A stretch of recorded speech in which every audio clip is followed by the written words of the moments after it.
Hello guys, সকালবেলা উঠেই পিতুলকে ঝুড়ির মধ্যে শুয়ে থাকতে দেখে মাথায় একটা বদমাইশি বুদ্ধি খেলে গেল।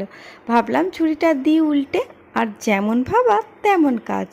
ও কিছু বোঝার আগেই হঠাৎ করে যেই না ঝুড়িটা উল্টে দিয়েছে আর অমনিও ঝুড়ির নিচে চাপা পড়ে গেছে। আর ঝুড়িটা কিন্তু সত্যি বেশ ভারী ছিল। বেচারা ঝুড়িটা উপর দিকে তুলে বেরোতে পারছিল না, ভেতর থেকে শুধু ম্যাও ম্যাও করে ডাকছিল। যাই হোক, একটু পরেই ঝুড়িটা তুলে ওকে বের করে দিয়েছিলাম, না হলে বেশি ভয় দেখালে আবার আমার কাছে আসবেই না। তারপরে দুপুরবেলা দেখি বর এক বাক্স লাড্ডু আর একটা কেক নিয়ে হাজির। তো জিজ্ঞেস করতে বললো এখানে কোনো এক নার্সিং হোম উদ্বোধন হয়েছে, তো ওখান থেকেই দিয়েছে।